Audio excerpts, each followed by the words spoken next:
O que eu sei é que a presença de Deus, ela está muito forte, muito, e a única coisa que eu consigo fazer é chorar. Teve um tempo na minha vida que eu precisei pedir ao Senhor: Senhor, eu quero voltar a chorar na Tua presença. Eu quero sentir o Senhor novamente, porque diante das situações da vida, das coisas que a gente passa, por causa disso a gente vai a gente acaba se tornando tão frio, tão diferente, tão duro. E isso por um tempo aconteceu comigo. E uma vez orando, e foi aqui na frente, eu disse para ele: Senhor, eu quero voltar a sentir a Tua presença. Eu quero voltar a chorar na Tua presença, porque chorar não quer dizer que você está chorando de tristeza. Eu queria voltar a chorar de alegria na presença dele. E eu clamei por isso.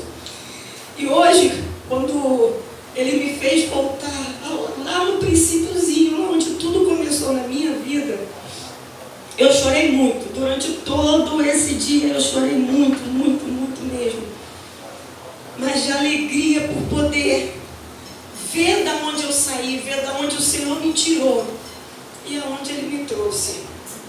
É muito bom, gente, vocês não têm noção, é muito bom quando...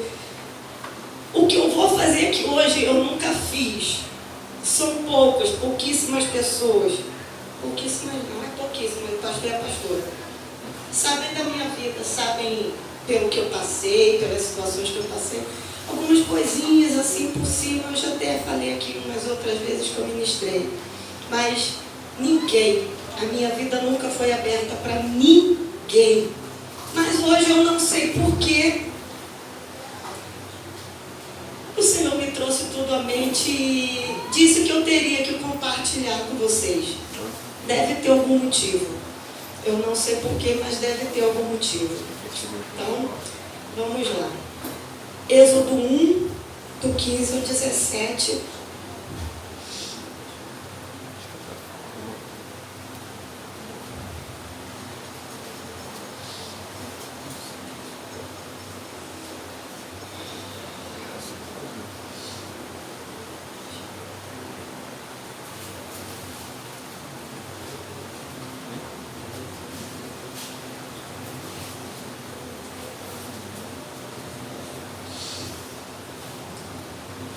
O tema que eu coloquei na mensagem é de libertos a libertadores. Em Êxodo.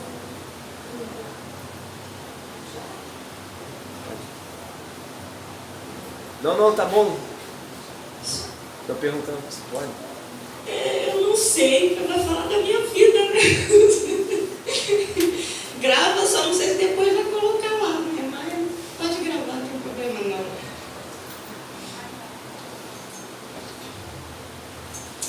Vamos lá. O título diz assim: as parteiras desobedecem Faraó. O rei do Egito deu uma ordem às parteiras hebreias, das quais uma se chamava Sifrá e a outra se chamava Puá. Ele disse: quando vocês servirem de parteira às mulheres hebreias, verifiquem se é menino ou menina. Se for menino, matem. Se for menina, deixem viver. As parteiras, porém, temeram a Deus e não fizeram o que o rei do Egito lhes havia ordenado. Pelo contrário, deixaram viver os meninos. Queridos, antes de nós fazermos alguma coisa por alguém, Deus, Ele primeiro precisa fazer em nós. Exatamente por isso, porque quando a gente vem desse mundão, a gente traz uma carga muito grande.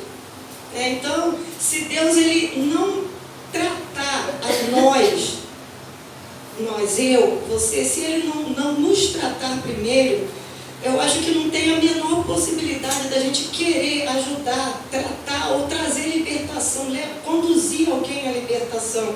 se nós não experimentamos essa libertação, tá?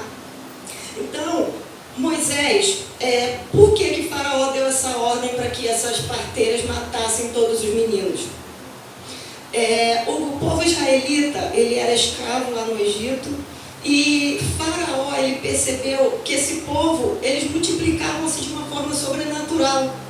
E quando eles estavam se multiplicando muito, isso oferecia para ele um risco, porque ele dizia assim, ele pensava da seguinte forma: se houver uma guerra e esse povo se unir aos nossos inimigos, e eles, como eles são muito, em uma quantidade muito maior e muito mais fortes que nós, eles vão tomar esse lugar, e eles vão nos vencer nessa guerra. Então ele, apavorado, ele aumentou a quantidade de trabalho, a carga de trabalho. Então ele descascou mesmo os israelitas. Por quê? Ele pensando assim, bom, eu vou descascar muito, eles vão cansar muito, eles não vão ter tempo para namorar, não vão reproduzir. Só que, mesmo assim, quanto mais trabalho eles davam para eles, mais eles reproduziam, mais eles se multiplicavam e mais fortes eles se tornavam.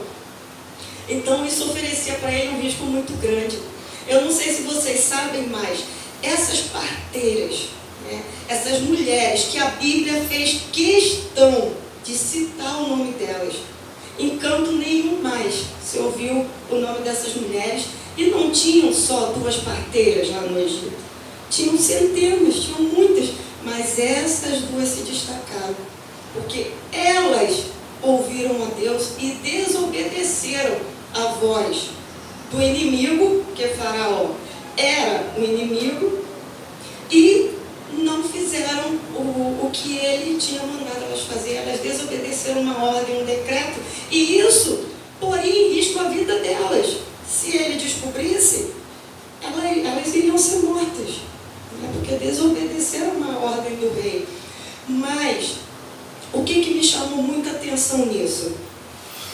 Essas mulheres, essas 2 mulheres, ouviram, por temerem a Deus, elas não cumpriram uma ordem do rei, tá? E deixaram esses meninos viverem. Só que no meio desses meninos, um menino iria se destacar e se tornaria aquele que libertaria uma nação inteira da prisão, do cativeiro.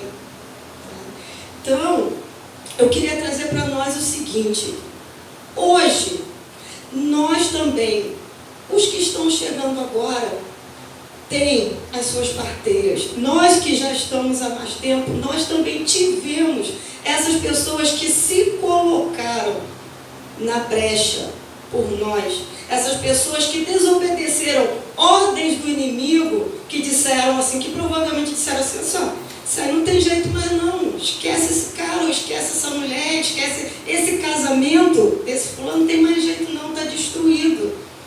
E foi revendo tudo isso, né? Revendo a minha vida, que Deus me fez lembrar tudo lá do comecinho. Por isso que hoje em dia, antigamente a gente revelava muitas fotos, né? Isso era bom, porque a gente guardava, né? Geralmente as famílias de antigamente tinham muitas fotos guardadas. Então, lá em casa também tem algumas, mas as mais novas quase não tem, porque vai tudo para computador, fica tudo no telefone, ou vai para o cartão de memória.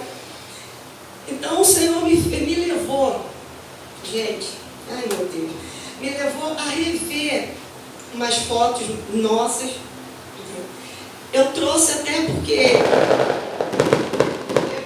para compartilhar a minha intimidade com vocês, eu trouxe fotos minhas, antes de Cristo e depois de Cristo.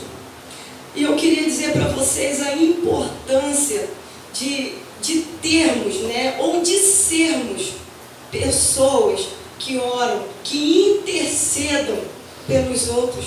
Todos nós temos alguém, seja um amigo, seja um conhecido, seja um familiar, que está no mundo, que ainda não conhece a Cristo.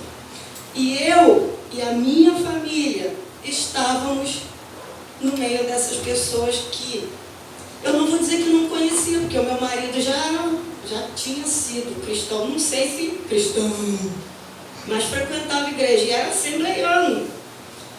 Eu sempre tive uma queda muito grande, tanto é que quando eu era pequenininha, em mim tinha uma coisa que queria Deus de alguma forma. Tanto é que teve uma vez que eu peguei, minha família sempre foi católica, né? Que eu peguei a Bíblia e comecei a ler e eu disse lá em casa que eu ia ser freira. Graças a Deus que ninguém me incentivou não. Mas eu já quis ser freira, gente. Porque tinha um vazio muito grande dentro de mim que me chamava, que queria me levar para o Senhor. E como era esse o caminho que eu conhecia, o que me apresentaram, era nesse caminho que eu ia tentar. Louvado seja o nome do Senhor que eu não fui. Mas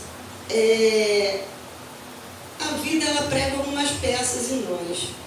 A gente ainda tem, só que hoje eles não moram mais aqui no Rio, eles estão fora do Rio, porque ele trabalha na Marinha, então ele foi para um outro estado com a esposa. A gente conhecia um casal de amigos há muito tempo. Muitos poucos conhecem, a Vanderlei e o Alessandro. Aqui o Senhor levantou essas duas mulheres para trazer Moisés à luz, para que Moisés fosse liberto, para que depois ele se tornasse o libertador daquele povo. E na minha vida, eu também, na minha vida e na vida da minha família, a gente também teve essas pessoas. Quem são essas parteiras? São pessoas que é o Senhor que levanta exatamente para isso. Seja para orar por você, mesmo que seja à distância, às vezes a gente nem sabe quem é. Eu não sei nem, a Bíblia nem cita se algum dia alguém falou para Moisés que ele só estava ali porque duas mulheres desobedeceram a ordem do rei. Foi por esse motivo que ele estava ali, foi por esse motivo que ele libertou aquele povo, porque duas mulheres se levantaram, desobedeceram a ordem do rei, e por esse motivo ele estava ali. Por quê? Porque o Senhor tinha um propósito na vida dele. E a gente tem ministrado aqui que o Senhor tem um propósito para cada um de nós. Além do primeiro, que é você buscar a Ele, que é você buscar ouvir Ele, buscar conhecê-lo. Além disso, Ele tem um propósito determinado para cada um.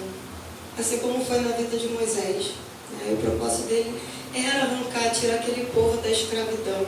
E o Senhor levantou Moisés porque, como o povo estava sofrendo muito nas mãos do faraó, o povo começou a clamar a Deus. Então, no momento de desespero, o povo começou a clamar, e a Bíblia diz que Deus ouviu o clamor do povo. E não foi só nessa passagem que a Bíblia disse assim, e Deus ouviu o clamor do povo. Em várias outras passagens tem dizendo que o Senhor ouviu. Isso quer dizer que Ele nos ouve, seja nos tempos bons ou seja nos tempos ruins. Ele nos ouve e Ele envia essas pessoas que acreditam em nós. Quando o Senhor enviou essas pessoas para irem lá em casa conversar comigo, nem eu mais acreditava em mim. Nem eu mais acreditava no meu casamento, porque eu estava destruído. Quando eu comecei o relacionamento com o Anselmo, não tinha muito tempo que eu tinha ficado viúva. O meu casamento, aparentemente, era maravilhoso. Foi o meu primeiro namorado sério, com quem eu casei, com quem eu tive meu filho. E eu sempre fui uma menina muito sonhadora. O meu sonho era esse, me casar, passar a vida inteira com meu marido, ter os meus filhos, ser uma dona de casa. Então, esse era o meu sonho. Então, para mim, eu estava vivendo o meu sonho. Só que esse sonho era só meu. Apesar de, aparentemente, nós vivermos muito bem, depois que ele faleceu, ele sofreu um acidente de carro e morreu nesse acidente de carro. Quando isso aconteceu, o Diogo que tinha 4 anos, então estava eu, uma menina de 21 anos, com um filho de 4 anos, desesperada porque tinha acabado de perder o grande amor da vida dela. Aí tá, naquela confusão toda de ir para a empresa, porque ele faleceu indo para o trabalho. Mas isso tudo aconteceu, gente, porque ele tinha um irmão, não era um irmão de sangue, era um cara que eles, desde pequenos eles estavam juntos, eles andavam juntos e bebiam muito, muito. Quando se encontravam, é aquele tipo de amizade que é perdição, era esse. Então, nesse dia eu estava no trabalho, aí ele me ligou e disse que já estava indo para o trabalho, só que antes disso ele se encontrou com esse irmão, então eles beberam juntos, porque ele trabalhava na Brahma, lá no quilômetro 32, lá naquele lugar perigoso pra caramba lá. Antes disso eles se encontraram, eles beberam, encheram o pote, e depois esse cara, para lá de bêbado, ainda foi levar ele no serviço. Nisso, os dois bêbados, numa curva, ele foi cortar um ônibus, cortou o ônibus, mas vinha um outro carro, para não bater com o carro, deu de cara com o poste. Quem morreu? O meu marido. O outro, coisa ruim, convivinho da Silva, sofreu uns arranhõezinhos, e quem estava no banco do carona que sofreu mais. Ficou 7 dias, acho que foi 7 dias, ficou em coma. Tá. Eu recebi essa notícia de madrugada, quando eu levantei, eu estava arrumada para sair para trabalhar, chegou o meu sogro e o irmão dele e me deu a notícia que ele estava na posse, internado, estava muito mal. Tá. Aí tudo isso passou.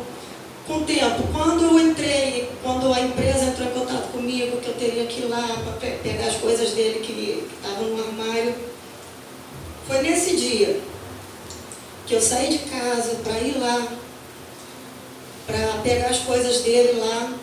Quando a pessoa responsável abriu o armário, tirou as coisas dele e me entregou, o que eu encontro? Fotos dele com a Ditacuja, com a mãe, sei lá o que era. Ou seja, estou eu destruída pela perda do marido, chego diante de uma situação em que eu acabo de perder o marido e estou de cara com uma situação que ele me traía, ele tinha uma amante. Gente, eu acho que se tivesse alguém ali naquele momento que pudesse tirar uma foto da minha cara, de como eu fiquei, a sensação que eu tive foi aquela, parece que abriu um buraco e eu caí ali dentro, e ali dentro mesmo eu fiquei. Aquilo ali é como se tivesse sido o fim da minha vida. Porque eu sempre tive muito problema assim, com traição. Eu sempre fui muito leal, né? Então, por ser assim, eu achava que assim, traição seria uma coisa que eu nunca perdoaria, né? Então, quando isso aconteceu comigo, aquilo terminou de me destruir. Se eu já estava acabada, aquilo me destruiu ainda mais, né? Então, quando eu comecei um relacionamento com o Anselmo, um ano depois, tá? Ou seja, eu entrei num outro relacionamento, acabada, destruída, toda magoada, cheia de ferida. E o que poderia acontecer com um relacionamento desse, que começou todo errado? Eu nem me tratei, eu nem cuidei de mim, nem tratei aquele bando de ferida que estava lá dentro, e já entrei num outro relacionamento. Então, de certa forma, ele não tinha tanta culpa. Mas quando eu conheci o Anselmo, gente, Anselmo também, esse doce de pessoa que vocês veem hoje, Anselmo já aprontou muito. Anselmo também bebia muito. Então, às vezes não, o dia que ele estava em casa, ele saía de manhã e passava o dia inteiro no bar com os amigos. Quando voltava para casa, já era tarde da noite, também bêbado, e era só para dormir, mais nada. Então, essa foi a situação que eu passei. Eu entrei num relacionamento toda ferida e machucada. Não tinha a menor possibilidade de um negócio desse dar bom. Então, tá. A gente foi empurrando isso com a barriga. Não sei por que razão, mas fomos empurrando. Mas eu louvo a Deus. Eu louvo a Deus porque a gente conhecia, nós éramos amigos da Vanderlei e do Alessandro, e eles se converteram, tá? E teve um tempo lá na Secref que todos eles, todas as pessoas que pertenciam lá, eles faziam, o pastor Oni tinha pedido para que eles fizessem uma lista de pessoas para que eles orassem por aquelas pessoas até que essas pessoas tivessem um encontro com o Senhor. Tá? E eu louvo a Deus pela vida deles, porque eles foram os parteiros que Deus colocou para que arrancasse a gente daquelas trevas que nós estávamos e nos trouxe para a luz. Tá? Até hoje, quando eu lembrei disso tudo, meu Deus, é por isso que eu estou dizendo para vocês que eu chorei o dia inteiro, toda vez que eu pegava isso aqui para ler, para rever, eu chorei muito, e eu pude ver o Senhor. Quando a gente canta, né, às vezes a gente não tem noção do que a gente canta, e quando a gente diz assim, o Senhor é bom, em todo tempo o Senhor é bom, que o Senhor é amor e que Ele cuida dos seus. Gente, isso realmente é verdade.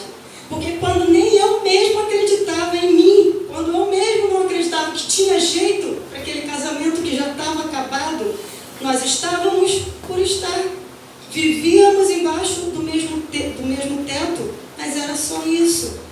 Mas o Senhor levantou um casal de intercessores, um casal que estavam bem.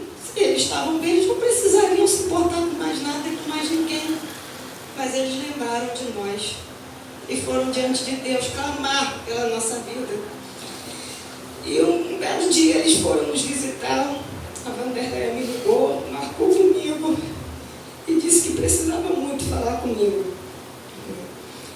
Aí ela disse que precisava falar comigo e com o Anselmo. Teria que ser um dia, que ela era uma mulher muito de Deus. Muito. E que era para eu marcar com ele que eles iriam lá fazer uma visita para a gente, que eles queriam conversar. Foi muito difícil, porque como eu não queria e ele também já não queria, que os dois já estava acabado, nenhum dos dois queria mais. Mas com muito custo eu consegui marcar. Eles foram lá.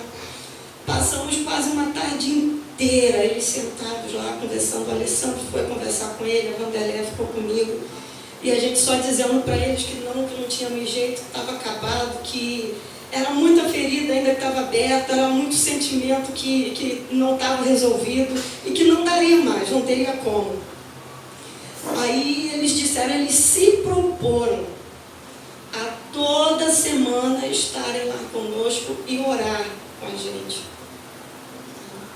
Então, toda semana. E depois de 2 semanas, eles nos convidaram para ir lá visitar a igreja. Não insistiram em nada, não disseram, você tem que se converter. Não, assim, vamos lá com a gente. Além das visitas que nós vamos fazer a vocês toda semana, para a gente estar orando junto, eu queria convidar vocês para irem lá, só conhecer. E nós fomos. Juntamos todo mundo, a gente juntou todo mundo. Eles saíram lá da casa deles, passaram na nossa casa. A gente tinha um carrinho velho na época. Eles foram lá só para nos fazer companhia. Foram no carro deles, a gente foi no nosso, a gente foi seguindo e fomos. Chegou lá, amamos, eu amei aquele lugar. Fui muito bem recebida. Né? E lá, ela nos apresentou a irmã Cruz, que foi a minha líder, porque lá ela nos apresentou, aí depois ela contou toda a história, tudo o que estava acontecendo com a irmã Cruz, e um belo dia a irmã Cruz foi lá em casa. Aí foi a Vanderleia, o Alessandro e a irmã Cruz. E foi nesse dia que o Senhor usou muito a irmã Cruz também, mesmo sem conhecer a gente, e essa mulher se tornou, naquele momento ela se tornou a nossa mãe na fé. Foi a pessoa que, em todos os momentos onde eu não aguentava mais a situação, onde eu dizia, eu não estou mais aguentando, em todos os momentos ela estava ali segurando na minha mão e me encorajando. Ora, porque Porque às vezes a gente pensa que o líder, trazendo para os nossos dias hoje, as nossas parteiras podem ser nosso pastor, os nossos líderes, os nossos discipuladores, essas pessoas que às vezes nós, como seres humanos, desprezamos, não honramos. Essas pessoas desobedecem ordens do inferno, literalmente do inferno, porque às vezes chega um monte de coisa nos ouvidos dizendo assim, ó, deixa pra lá, não tem mais jeito não, essa criatura está perdida. A gente tem exemplos disso aqui, gente, muitos exemplos de pessoas que o mundo dizia assim, não tem mais jeito para essa criatura não, está totalmente perdido. E um líder, um pastor, um amigo, como aconteceu no meu caso, acreditou nessa pessoa. Ele pensou que se foi possível na minha vida, se o meu casamento for restaurado, é possível para eles também. Se eu fui arrancada de um lamaçal de pecado, se eu fui arrancada de um lugar de escravidão, porque era isso, a minha vida era um lugar de escravidão, escrava do rancor, escrava da mágoa, escrava do ódio, porque foi uma situação mal resolvida. Eu descobri depois que a criatura tinha morrido, então eu não pude nem me explodir, eu não pude dar um tapa, eu não pude gritar, eu não pude espernear, né? Então, eu interiorizei tudo aquilo, ou seja, é como se eu tivesse engolido uma bomba, que a qualquer momento poderia explodir e pronto, acabar literalmente com a minha vida. Mas Deus é fiel.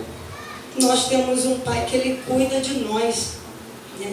Então, nesse processo, não foi fácil. Eu não vou dizer para vocês que a gente se converteu num dia e que na semana seguinte o casamento já estava um mar de rosas, não estava.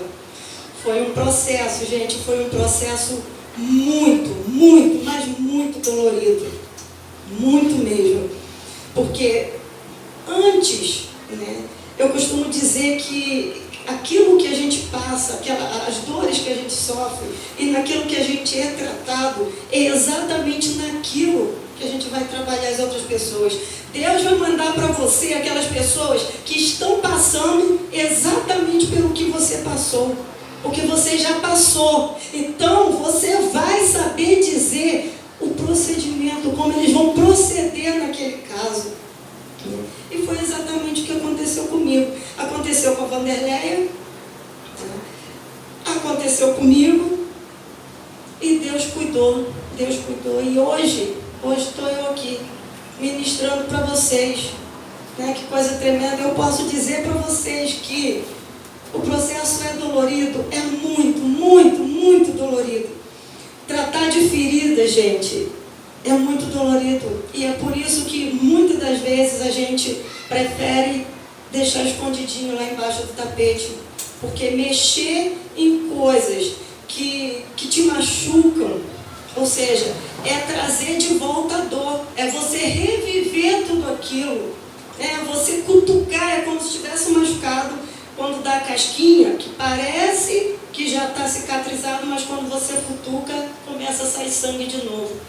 Então, uma pessoa ferida e machucada é exatamente desse jeito. Quando a gente futuca aquilo ali, vai saindo mais coisa. É por isso que, às vezes, os líderes, os pastores, eles futucam.